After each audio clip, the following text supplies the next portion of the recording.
Oke teman-teman, selamat datang. Hari ini kita bakal kupas tuntas salah satu kitab yang paling menakjubkan di Alkitab, Kitab Zakaria. Dan ini bukan cuma soal cerita kuno ya. Anggap aja ini kayak jembatan nubuatan yang keren banget, penuh dengan penglihatan-penglihatan dan prediksi super detail yang nyambungin masa lalu, masa kini, bahkan sampai ke masa depan. Nah ini nih pertanyaan utamanya. Gimana ceritanya sebuah kitab yang umurnya udah lebih dari 2500 tahun bisa ngegambarin masa depan dengan akurasi yang jujur aja bikin merinding? Kok bisa Zakaria lihat sejauh itu?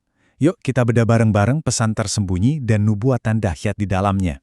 Oke, sebelum kita loncat ke nubuatan-nubuatannya, kita perlu mundur sedikit ke sebuah masa di mana harapan itu, bisa dibilang hampir padam. Kita akan lihat gimana kondisi Yerusalem yang porak-poranda, dan bagaimana di tengah semua keputusasaan itu, sebuah pesan dari surga tiba-tiba muncul. Coba deh bayangin situasinya. Lihat timeline ini. Sekitar tahun 538 sebelum Masehi, sisa-sisa bangsa Israel akhirnya boleh pulang dari pembuangan. Awalnya semangat banget mau bangun lagi bait suci. Tapi semangat itu cepet banget padam. Masalah ekonomi, tekanan dari musuh di sekitar, akhirnya selama 16 tahun proyek itu mandek total. Fondasinya dibiarin gitu aja, jadi kayak monumen harapan yang pupus. Nah, di tengah-tengah situasi yang suram banget ini, Tuhan ngirim seorang nabi. Dan yang luar biasa, namanya sendiri itu udah jadi sebuah janji. Zakaria. Artinya, Tuhan mengingat. Ini bakal jadi tema kita terus-menerus. Justru di saat manusia udah lupa dan nyerah, Tuhan, dia nggak pernah lupa sama janjinya. Terus gimana caranya Tuhan nunjukin kalau dia ingat? Nah, ini dia yang seru.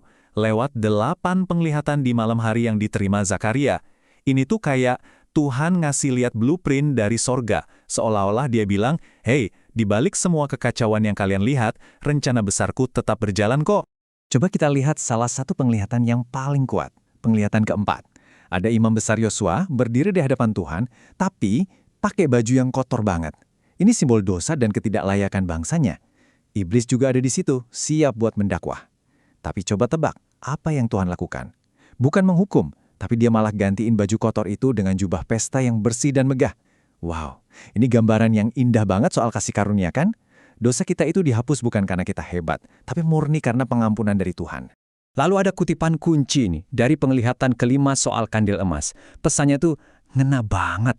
Pembangunan bait suci waktu itu, dan pembangunan hidup kita sekarang juga, itu suksesnya bukan karena kekuatan kita, bukan karena kehebatan kita, tapi murni oleh Rohku, kata Tuhan. Semuanya bergantung penuh sama kuasa Roh Kudus yang kerja di dalam kita. Oke, sekarang siap-siap. Kita masuk ke bagian berikutnya. Di sini, kitab Zakaria beralih dari penglihatan-penglihatan simbolis ke nubuatan yang super spesifik, super langsung, dan jujur aja cukup mengejutkan tentang Mesias yang akan datang. Ini mungkin salah satu nubuatan yang paling kita kenal ya. Bayangin deh, raja yang ditunggu-tunggu, sang pembebas, datangnya bukan naik kuda perang yang gagah sebagai penakluk, malah naik keledai. Keledai itu simbol damai dan kerendahan hati.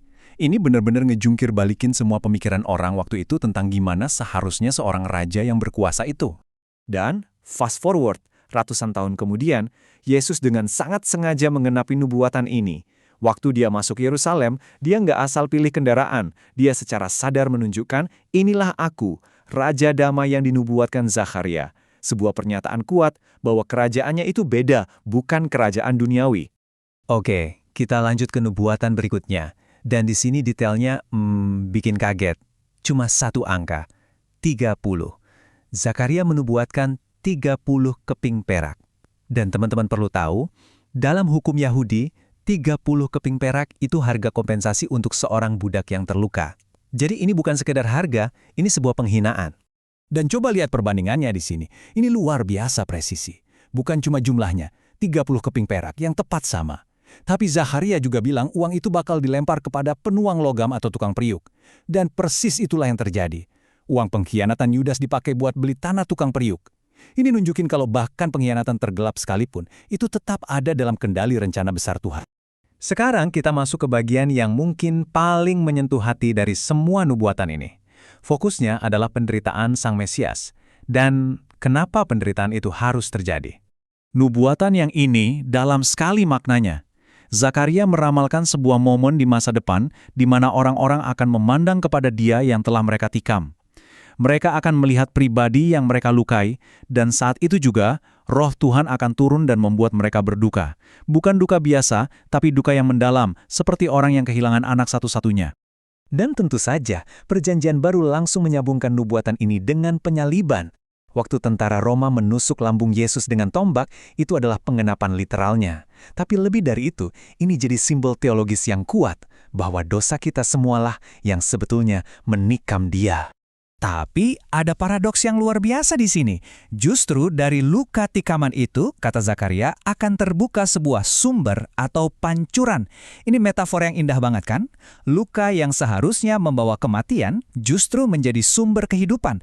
Darah Kristus yang tercurah, yang menjadi sumber pengampunan tanpa henti buat membersihkan kita dari semua dosa. Oke, kita sampai di bagian akhir. Dan setelah semua penderitaan tadi, Zakaria nggak berhenti di situ. Dia justru membawa kita ke sebuah kesimpulan yang megah dan penuh kemenangan. Dia melukiskan gambaran akhir dari masa depan. Di akhir kitab Zakaria, kita dapat gambaran epik tentang hari Tuhan. Dikatakan, kaki Tuhan akan berdiri di Bukit Zaitun. Air kehidupan akan mengalir dari Yerusalem, dan ini puncaknya, Tuhan akan menjadi raja atas seluruh bumi. Pemerintahannya mutlak, dan yang paling keren, kekudusan itu gak cuma ada di bait suci lagi, tapi menyebar ke semua hal, bahkan sampai ke lonceng kuda dan panci masak. Semuanya jadi kudus. Nah, pertanyaannya, so what? Apa artinya semua ini buat kita sekarang? Pesan Zakaria bisa kita rangkum jadi 3 hal praktis.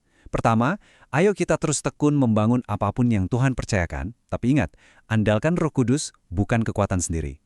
Kedua, fokus kita harus selalu ke Kristus, Raja yang rendah hati itu, sumber pengampunan kita. Dan ketiga, ibadah kita jangan cuma ritual kosong. Harus ada buahnya, yaitu keadilan dan belas kasihan ke sesama. Dan sebagai penutup, saya mau tinggalkan satu pertanyaan untuk kita renungkan.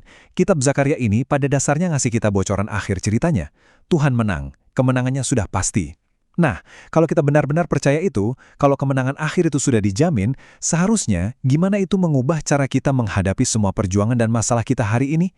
Coba kita pikirkan.